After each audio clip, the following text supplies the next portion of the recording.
안녕하십니까, 박병욱입니다. 오늘 날씨가 무척 차지요. 내일은 아마 굉장히 기온이 내려갈 예정이라고 그러는데, 지금도 잠깐 뉴스를 보니까 강화문에 이제 주최 측은 100만이라고 그러는데 많은 분들이 모여가지고 윤석열 탄핵 반대 아마 예치고 있는 바입니다. 또 다른 쪽에서는 또 윤석열 탄핵, 이건 차를 타고 잠깐씩 이렇게 이제 다니다 보면은 굉장히 많은 아주 플랜카드들이 있죠. 그래가지고 내란의 우두머리, 별하별 그런 게 다 있는데, 이런 걸 보면서 국민들은 상당히 혼란스럽지 않을까 생각을 합니다. 그러나 이제 결국은 모든 과정이 헌법재판소의 판결로 인해서 결정이 되겠죠.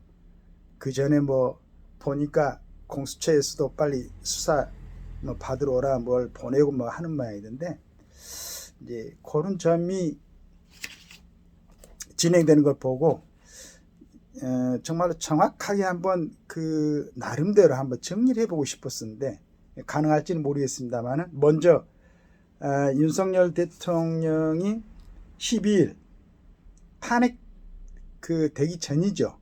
그날 이제 발표된 담화문에서 지난 2년 반 동안 거대 야당은 국민이 뽑은 대통령을 인정하지 않고 끌어내리기 위해 퇴진과 탄핵 선동을 멈추지 않았습니다. 그 다음에 대선 이후부터 현재까지 무려 178회에 달하는 대통령 퇴진 탄핵 집회가 임기 초부터 열렸습니다. 대통령의 국정 운영을 마비시키기 위해 우리 정부 출범 이후부터 지금까지 수십 명의 정부 공직자 탄핵을 추진했습니다. 탄핵된 공직자들은 아무 잘못이 없어도 소추부터 판결 선고 시까지 장기간 직무가 정지가 됩니다. 탄핵이 발의되고 소추가 이루어지기 전 많은 공직자들이 자진 사퇴하게 되었습니다. 탄핵 남발로 국정을 마비시켜온 것입니다. 네, 이러면서 제가 이제 이렇게 보니까, 첫째는 장관, 방통위원장 등을 비롯하여 자신들이 비리를 조사한 감사원장과 검사들을 탄핵하고 판사들을 겁박하는 지경에 이르렀습니다. 그러니까 일단은 이제 국정마비가 됐다는 얘기입니다. 두 번째는 뿐만 아니라 이원적 특검 법안을 27번이나 발의하면서 정치 선동 공세를 가해했습니다. 급기야는 범죄자가 스스로 자기에게 면죄부를 주는 셀프 방탄 입법까지 밀어붙이고 있습니다. 거대 야당이 지배하는 국회가 자유민주주의의 기반이 아니라 자유민주주의의 헌정 질서를 파괴하는 괴물이 된 겁니다. 자, 두 번째 이제 담화를 발표하면서 제가 이제 한번 대략 체크를 해보니까, 세 번째 이제 현행 법률로는 외국인의 간첩 행위를 간첩죄로 처벌할 길이 없습니다. 이거는 이제 아마 6월에 중국인 3명이 드론을 띄워 부산에 정박 중이던 미국 항공모함을 촬영하고, 그 다음에 지난달에는 40대 중국인이 드론으로 국정원을 촬영하다 붙잡혔습니다. 그럼에도 불구하고 적국으로 이제 적시되지 않는 외국인의 간첩 행위를 간첩죄로 처벌할 수가 없는 모양입니다. 아마 일반 국민들은 이런 부분에 대해서 정확하게는 잘 이제 모를 거라고 생각을 하고, 저도 몰랐으니까요. 지난 정권 당시 국정원의 대공수사권을 박탈한 것도 모자라서 국가보안법 폐지도 시도하고 있습니다. 국가안보를 위협하는 간첩을 잡지 말라는 것 아닙니까? 윤석열 등 이렇게 담화문에서 얘기했고, 네 번째는 보니까 검찰과 경찰의 내년 또 특경비, 특활비 예산은 아예 0원으로 깎았습니다. 그걸로 인해서 이제 일어날 수 있는 여러 가지 얘기가 있습니다. 그 다음에 제가 이제 관심을 많이 갖고 있는 게 차세대 원전 개발 관련은 거의 전액을 삭감했습니다. 굉장히 아쉬운 부분이죠. 자, 이렇게 이제 이런 걸 갖다가 윤 대통령이 계엄을 했던 주요 원인이라고 이제 적시를 했습니다. 그래서 제가 대통령이 보는 눈, 또 스스로 생각하고 있는 어떤 국정에 대한 시각, 이걸 보니까, 그러면서 대통령이 취임 선서할 때 선서문이 어떻게 되는가 한번 봤습니다. 나는 헌법을 준수하고 국가를 보위하며 조국의 평화적 통일과 국민의 자유와 복리 증진 및 민족문화의 창달에 노력하여 대통령으로서의 직책을 성실히 수행할 것을 국민 앞에 엄숙히 선사합니다. 이랬습니다.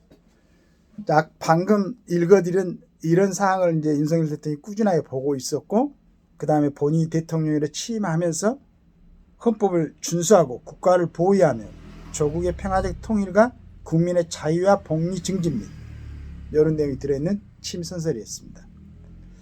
그래서 이제 결국은 헌법 77조에 있는 비상계엄을 선포를 했는데, 대통령은 전시사변 또는 이에 준하는 국가비상 사태에 있어서 병력으로서 군사상의 필요에 의하거나 공공 안녕 질서를 유지할 필요가 있을 때는 법률이 정하는 바에 의하여 계엄을 선포할 수 있다, 이렇게 되어 있습니다. 그리고 이제 77조의 3항에는 비상계엄이 선포될 때는 법률에 정하는 바에 의하여 영장제도, 언론 출판, 집회, 결사의 자유, 정부나 법원의 권한에 관하여 특별한 조치를 할 수 있다. 그리고 이건 지체 없이 국회에 통보해야 되고 해제 결의 시는 해제해야 된다. 이렇게 5가지 항으로 되어 있습니다. 아마 이제 일반 국민들이 생각한 것보다는 대통령의 자리는 국가의 어떤 보위라든가 국민의 안전에 대해서 엄중한 어떤 책임의식이 있지 않을까 하는 생각을 하게 됩니다. 그래서 이제 아마 계엄을 했고, 그 다음에 본인이 이제 법과 원칙을 중시하던 사람이었기 때문에 77조 5항에서 국회 해제 결의가 있어서 비상계엄을 해제했죠. 해제했는데, 자, 이런 부분에 대해서 물론 이제 그 경희대 석좌교실 그 헌법학자 허영 교수께서는 좀 과한 부분도 있다. 그러나 그 나라의 통수권자가 내란죄로, 그러니까 전 세계적으로 통수권자의 내란죄는 없다. 또 이제 거기에는 보니까 국가의 전부라든가 뭐 일부가 어떤 그 이제 내란죄 그 조건이 영토의, 대한민국 영토의 전부 또는 일부에서 국가 권력을 배제하거나 국헌을 문란하게 할 목적으로 폭동을 일으킨 자. 그러니까 국가 권력을 완전히 배제하거나, 그런데 국가 권력은 대통령 자신이 했으니까 이거 해당되지 않는 것 같고, 그 다음에 국헌을 문란할 목적으로 폭동을 일으킨 자. 두 가지 중에서 이제 목적을 가지고 폭동을 일으킨, 폭동이 아니죠. 비상계엄의 절차에 의해서 병력으로서 안녕 질서를 유지할 때 이제 그 대통령의 통치권의 하나로서 할 수 있다고 이렇게 되어 있으니까. 그 다음에 이제 국헌 문란에 대한 정의가 있습니다. 그러니까 형법 87조부터 91조까지 내란죄에 대해서 이제 기술이 되어 있는데, 내란죄 마지막에, 그러니까 대한민국 영토의 전부 또는 일부에서 국가 권력을 배제하거나 국헌을 문란하게 할 목적으로, 그래서 국헌을 문란하는 게 과연 뭔가를 갖다가 91조에 이렇게 적어놨습니다. 1항에는 헌법 또는 법률에 정한 절차에 의하지 아니하고 헌법 또는 법률의 기능을 소멸시키는 것, 절차에 의하지 않고, 그 다음에 헌법에 의하 2번입니다. 헌법에 의하여 설치된 국가기관을, 예를 들어서 이제 국회 같은 걸 말하는 거겠죠. 강압에 의하여 전복 또는 그 기능 행사를 불가능하게 하는 것. 근데 이제 헌법학자들이 보시기에는 그 이제 중앙대학교 이인호 헌법학자도 마찬가지로 국회가 이제 뭐 2시간만이었습니까? 국회의원들이 모여가지고 그 해제 결의를 했으니까 그 헌법기관을 갖다 기능을 불가능하게 한 건 아니었다. 이렇게 해가지고 만약에 대통령에게 어떤 책임이 있다고 그러면 뭐 직권남용은 가능할 것이다. 그런데 직권남용은 이제 대통령에는 재직 중에 형사소추를 할 수가 없죠. 내란이나 외환 외에는. 그래서 아마 내란이 이제 지금 그 행위에 대해서 반대하는 사람들은 그걸 갖다가 이제 적시를 하면서 내란으로 이렇게 얘기를 하는 모양입니다. 제가 오늘 이렇게 읽어본 것은, 자, 이렇게 이제 그 우리나라의 대통령이 있고 국회의원들이 있고 정부 조직이 있고 법원, 검찰이 있는 것은 전부 헌법, 그 다음에 헌법으로 이제 인해서 만들어진 국가 권력을 떠받치는 각종 법률에 의해서 이런 다 정해졌지 않습니까? 그 다음에 이제 그 부분에 대해서 종사하는 분들이, 그러니까 우리나라에서 지금 뭐 최고의 실험을 할 수 있는 분이, 하여간 저희들이 예전에 이제 시험 보러 다닐 때는 진짜 대한민국에서 가장 최고의 시험이라고 생각했었죠.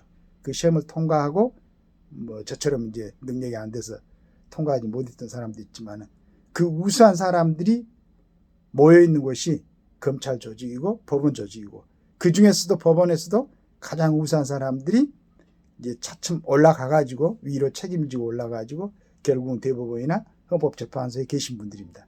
이 분들이 지금 우리나라의 현행 헌법에서 제시하고 있는, 그 다음에 이제 그 형법으로서 규율하고 있는 이런 절차에 대해서 결국은 결정할 것이다. 물론 이제 헌법재판소는 영향을 많이 받는다고 얘기를 합니다, 여론에. 그러나 결국 그래도 아무리 그 여론의 영향을 받아갖고 재판했던 박근혜 대통령 탄핵은 지금도 굉장히 아쉬움이 있죠. 그냥 탄핵 소추에 동원된 내용들이 일간지에 게재됐던 어떤 뭐 이렇게 그런 내용들로 갖고 그 얼마나 우습습니까?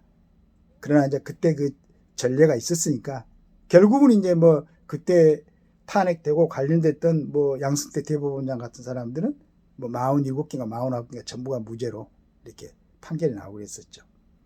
그걸 거울 삼아서 이번엔 조금 차분하게 누가 뭐라고 하든 간에 강화문에서 목소리를 높이든지 여의도에서 목소리를 높이든지 결국은 가장 중요한 윤석열 대통령이 헌법을 준수하고 국가를 보호하며 조국의 평화적 통일과 8.15 때 통일 독트린도 발표를 했죠. 이런 책임감을 가지고 통치권자의 시각으로 비상계엄을 하고 또 해제를 하고 했으니 본인은 스스로는 이건 내란이 결코 아니다 라고 생각을 하고 있을 거고, 그 다음에 다른 사람들은 뭐 국회 병력도 보이고 했으니까 이건 내란이 되는데, 이 부분은 중요한 사안이기 때문에 두 분 지금 명시적으로 이렇게 의사를 발표한 분은 경희대학교 그 허영 교수님하고 중앙대 이인호 교수님인데, 각 대학에서 헌법학을 강의하고 있는 분들이 좀 이렇게 발표를 해가지고 헌법재판소에서 여론의 영향을 받는 게 아니고 정말로 헌법에서 규정하고 있는 그러한 내용을 참고해가지고 정확하게 그러한 그 판단을 할 수 있도록 그렇게 됐으면 좋겠습니다. 저는 그래서 이제 같은 개인이 만약에 어떤 상황이 있었을 때 이제 정당 행위는 법령에 의한 행위 또는 업무로 인한 행위가 있을 때는 또 사회상규에 위배되지 않을 때는 벌하지 않죠. 그 다음에 정당 방위도 마찬가지로 현재 부당한 침해로부터 자기 또는 타인의 이익을 방해하기 위한 행위는 상당한 이유가 있는 경우에는 벌하지 아니한다. 개인적인 처벌도 이렇게 되어 있습니다. 대통령이 정말로 국가를 위해서는 지금 이게 드러나서 전시나 사변화 되지는 않았지만 이걸 갖다가 놔둘 때는 그런 위험 요소가 있다라고 판단해 갖고 계엄을 선포했다. 이건 이제 그 부분은 또 그 헌법학자들은 이건 사법적으로 심판할 수 없는 통치행위다 이렇게 규정을 하더라고요. 그러나 두 분 얘기를 들었으니까 나머지 헌법학자들도 자기들 의견을 좀 개진을 하고 해가지고 헌법재판소에서 판단하는데 여론의 어떤 선동이라든가 감정적 또 군중심리 이런 게 여론이 휘두르지 않고 정확하게 많은 전문적으로 아주 치밀한 토론을 거쳐서 만들어 놓은 헌법 규정에 의해서 과연 이게 첫째는 내란에 대한 관련이 있는 건가 이것부터 짚어가지고 진짜 언론에서는 이게 크게 계속 지속적으로 해가지고 국가가 혼란처럼 보이지 않도록 좀 차근차근하게 정리할 수 있는 그런 기회를 만들어 주시면 감사하겠습니다. 감사합니다.